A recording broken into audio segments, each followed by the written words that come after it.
Assalamualaikum warahmatullahi wabarakatuh. Ustaz, salat tarawih yang lebih utama itu dikerjakan secara berjamaah atau secara sendirian? Berjamaah. Berjamaah. Dalilnya pertama dalil umum, salatul jamaati afdalu min salatil fardhi bi 27 darajah. Salat berjamaah lebih utama daripada salat sendirian dengan pahala 27 rakaat. Yang kedua, perbuatan Nabi itu sesungguhnya memuliakan salat jamaah. Maka Nabi ke masjid hari pertama orang makin banyak, ke masjid kedua orang tambah banyak, ke masjid ketiga tambah banyak lagi. Karena semakin banyak, besoknya Nabi ke masjid. Subuh-subuh Nabi keluar mengatakan, aku tahu kalian tunggu-tunggu aku tadi malam. Kalau aku melihat kalian banyak beribadah ke masjid, aku khawatirkan ini kemudian dijadikan wajib oleh Allah Subhanahu wa taala. Karena sifat Allah pencemburu. Begitu orang-orang sudah senang dengan ibadah, Allah tidak ingin orang berbelok kepada dunia lagi. Nah, itu di antara sifat kemuliaan Allah Subhanahu wa taala. Maka dari itu kemudian Nabi putuskan selanjutnya di rumah. Alasan ke rumahnya bukan ingin sendirian, tapi untuk menghindari jadi beban untuk umatnya. Maka ulama menyimpulkan dalam kaidah usul fiqih dari kondisi ini, yang pertama menyimpulkan bagus, Umar bin Khattab. Di zaman Umar disimpulkan, oh dilihat nih kenapa orang pada ke masjid masing-masing. Ada yang masing-masing, ada yang jamaah di sini. Umar disatukan. Laki-laki diberikan imam sepulan, perempuan diberikan imam sepulan. Terpisah kemudian jadikan berjamaah, semua menyatu.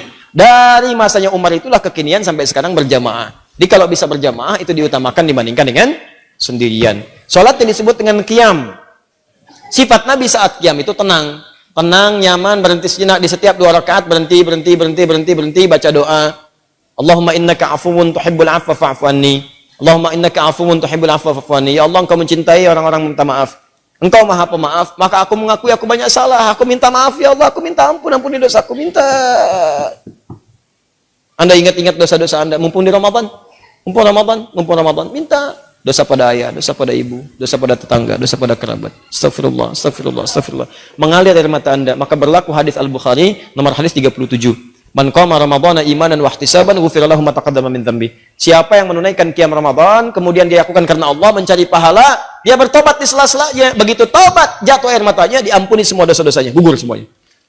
Maka bacaan Nabi bergetar kepada jiwa. Salatnya tenang, istirahat setiap 2 rakaat.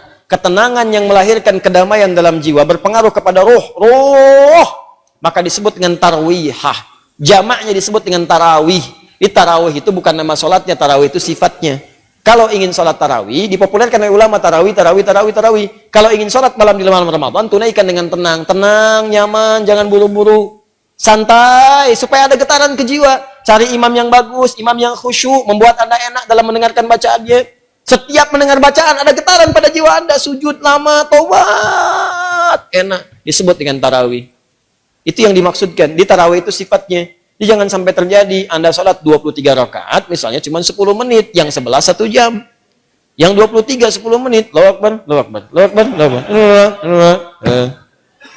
Paham ya? Ustaz, bagaimana saya menemukan imamnya bagus sekali, bacaannya enak.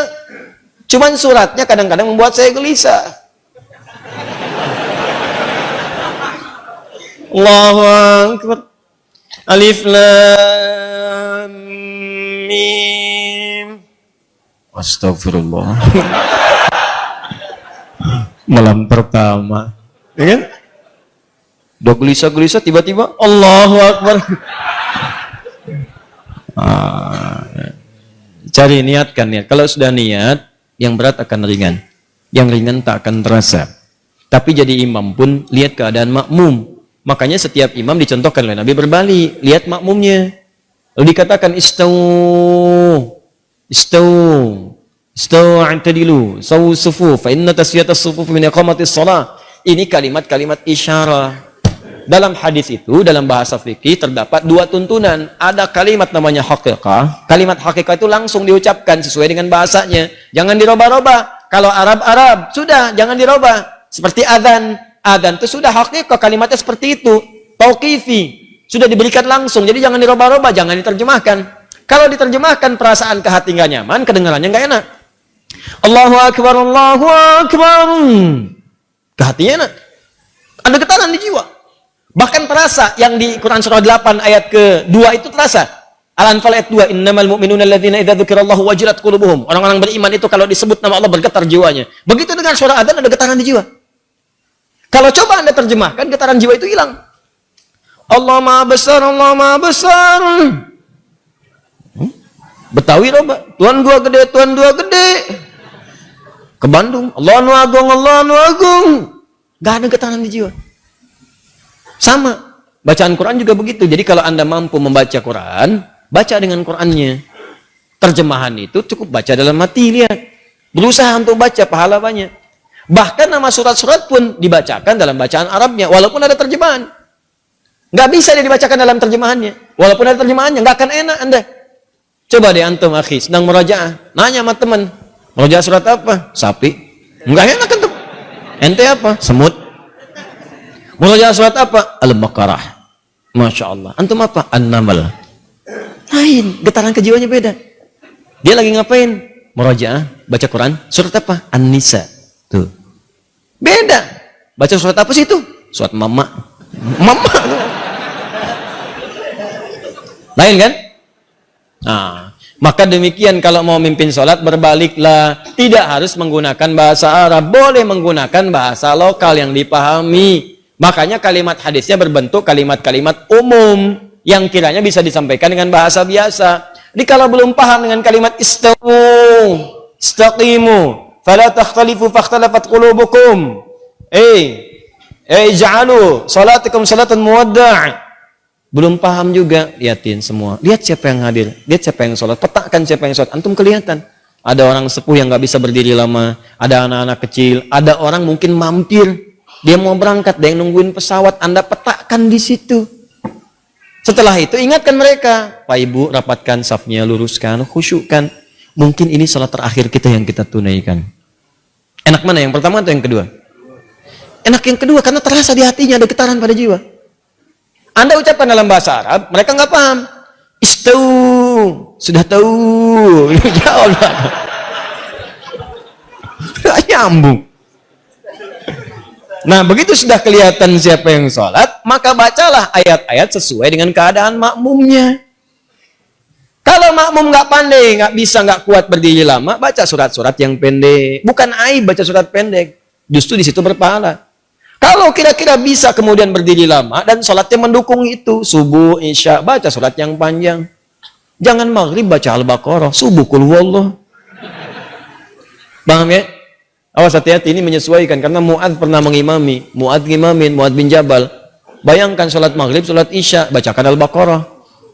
Di belakang orang baru pulang kerja, makmum di belakang, begitu makmum yang di belakang Allahu Akbar, baca Al-Baqarah sampai tuntas.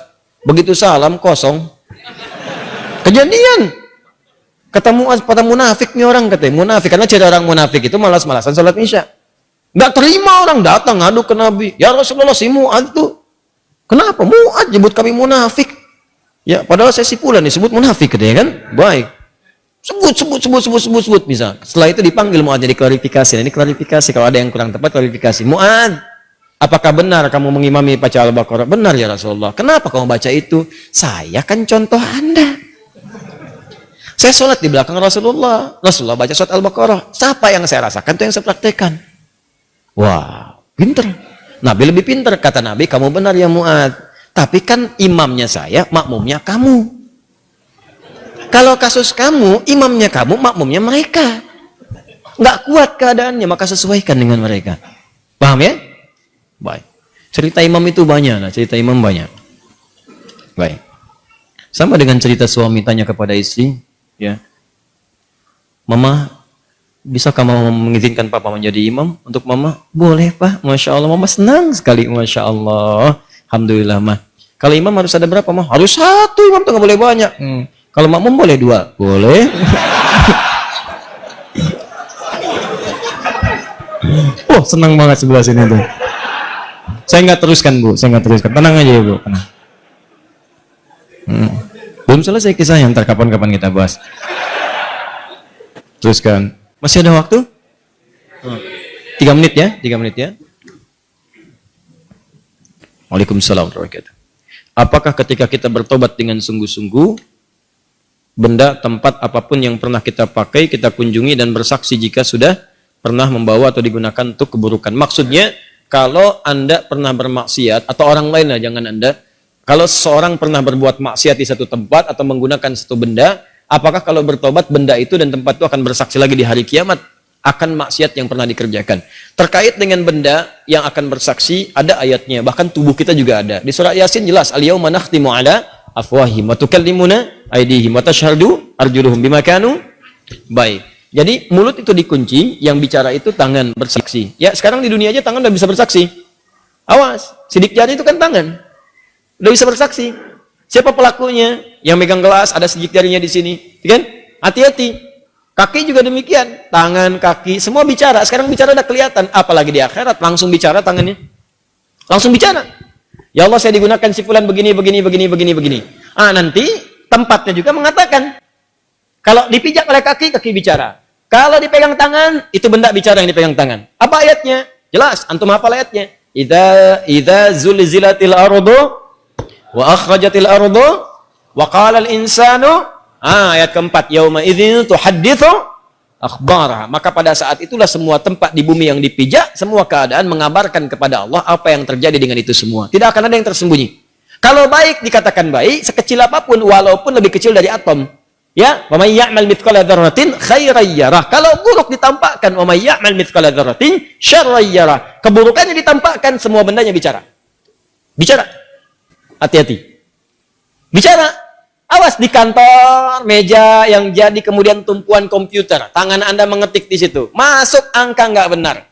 Sesuatu yang curang. Angkanya berubah. Hati-hati, salah. Anda dapat gaji berubah. Gaji 172, hilang satunya, 72-nya muncul. Ya, hati-hati. Gaji 53, 53-nya tertulis tambah 5 lagi misalnya kan. Nah, itu nggak benar. Nanti itu akan bersaksi. Tangannya bicara, komputernya bicara, semua bicara.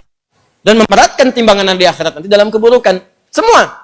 Anda jalan di mobil bermaksiat. Mobil bermaksiat. Awas, hati-hati. Mobilnya mobil dinas, fasilitas-fasilitas negara, tanpa izin dipakai kebutuhan pribadi. Awas, itu bicara nanti. Kemudian Anda tobat. Ya Allah, saya salah. Ya Allah, saya salah. Ya Allah, saya salah. Ya Allah, saya salah hitung. Ya Allah, saya salah tempatkan. Ya Allah, salah saya begini. Ya Allah, saya salah begitu. Ya Allah, saya begini. Salah. Tobat. Begitu Anda selesai tobat, Ustaz, apakah tempat itu bersaksi lagi di akhirat nanti? Apakah benda itu akan bersaksi lagi di akhirat nanti? Ada dua kondisi. Kondisi pertama, tobatnya bila diterima oleh Allah, gugur semua kesalahannya. Tapi Anda akan berhadapan dengan Allah sendirian. Ditutup semua. Anda berhadapan dengan Allah sendirian. Nah, saat ditutup inilah teman-teman sekalian, disampaikanlah semua benda-benda bersaksi kepada Anda. Ditampakkan. Kau pernah bermaksiat di sini. Pernah bermaksiat di sini. Bendanya bicara semua. Tapi ditutup dari orang lain. Hanya Anda dengan Allah saja. Ditampakkan oleh Allah, setelah itu disampaikan kepada Anda. Semua ini aku hapus dan aku ampuni semua dosa-dosamu. Ditempatkan Anda ke surga. Itulah sayangnya Allah kepada Anda. Hanya ditampilkan kepada Anda untuk menunjukkan bahwa rahmat Allah begitu luas dan tidak ada yang sia-sia dari taubat. Makanya taubat. Jadi ketika ditampakkan pun hanya Anda yang tahu di hadapan Allah Subhanahu wa taala. Untuk menunjukkan betapa luasnya rahmat Allah, betapa luas rahmat Allah. Itulah faedahnya taubat. Sebab kalau nggak begitu, kadang-kadang nggak kerasa. Sama Anda berbuat salah, ada CCTV nih. Bos Anda melihat. Tanpa sepengetahuan karyawan Anda dipanggil Anda ke ruangan bos Anda. Dikatakan, kamu berbuat salah ya. Ya, saya mohon maaf bos, saya salah gini-gini. Betul. Ini CCTV-nya. Ini kan perbuatan kamu kemarin. Ya, sudah. Saya sudah lihat kamu menangis kemarin. Saya sudah lihat kamu mengakui ke istri kamu kemarin. Istri kamu bicara dengan saya. Sudah, saya maafkan. Jangan diulang lagi. Ini antara saya dengan kamu. Ini saya hapus semuanya ya. Sudah, nggak ada orang yang bisa akses lagi. Kamu bagus, sudah mengakui kesalahan. Gaji kamu saya naikkan. Sudah, sekarang nikmati dengan keluarga. Dia cerita sama temannya. Besoknya temannya berbuat salah juga gitu ya. Nah, ini keliru. Paham ya? Ini kondisi yang pertama. Supaya Anda sadar rahmat Allah begitu luas, ditampakkan. Yang kedua, dihapus semua, sudah. Yes, habis semua. Habis. Tutup. Jadi begitu dia tobat, benda nggak bicara lagi, tempat nggak bicara lagi, selesai aja, habis semuanya, habis, selesai. Ya, sudah.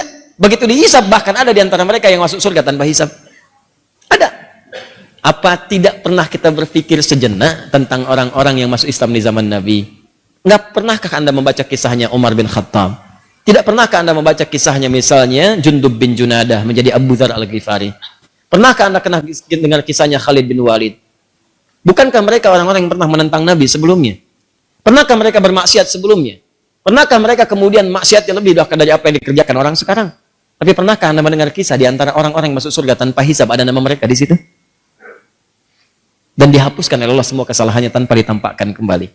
Maka pertanyaannya apa amalan mereka setelah itu? Amalan mereka setelah bertobat, mereka meningkatkan takwa kepada Allah. Karena itu di surah Al-Anfal ayat ke-29 Allah berjanji, siapa yang mampu meningkatkan takwanya kepada Allah, maka Allah akan nukaffir anhu sayyiatihim. Allah akan hapus semua kesalahannya. Hapus sampai tidak bersisa sama sekali lagi. Maka dihapuskan keseluruhannya, menghadap kepada Allah tanpa diungkit-ungkit kesalahannya, langsung kemudian dengan hisab amalannya dimasukkan ke dalam surganya Allah Subhanahu wa taala. Termasuk yang demikian juga yang suka menutup aib orang lain. Ya, tutup aib juga di rumah tangga. Bu ya, mohon maaf saya sebutkan ke ibu karena di surah An-Nisa surah keempat ayat 34 itu disebutkan di antara sifat perempuan itu ya disebut dengan nisa. Apa di antaranya? Karena gemar menceritakan apa yang dirasakan. Nah, di ayat 34 itu ada anjuran. Kata Allah, hafizatun lil ghaibi bima hafizallah. Perempuan yang baik itu, istri yang baik, menjaga nama baik keluarga dan suami, terutama ketika tidak sedang bersamanya. Jadi kalau ada aib di rumah, jangan dibuka, Bu. Kata Allah, saya sudah tutup. Jadi kalau ada yang menyebarkan aib rumah tangga Anda keluar, yang disalahkan jangan yang menyebarkan. Anda dulu istighfar, kenapa Anda buka? Kata Allah, saya sudah tutup, kenapa kamu buka? Kalau kamu tutup, saya tutup sampai kiamat. Cuman kamu buka sekarang. Akhirnya jadi repot lagi. Masalah Anda di rumah sudah selesai, di luar rumah obrolan jadi banyak. Oh, hati-hati nih, hati-hati. Kadang-kadang judulnya pengajian, memang pengajian, tapi yang dibicarakan bukan materi pengajian. Pengajian belum dimulai, tanya jawabnya sudah berlangsung. Ya. Ukhti apa kabar? Ukhti. Baik. Kamu bagaimana? Sehat. Keluarga? Baik. Suami bagaimana? Di situ masalahnya.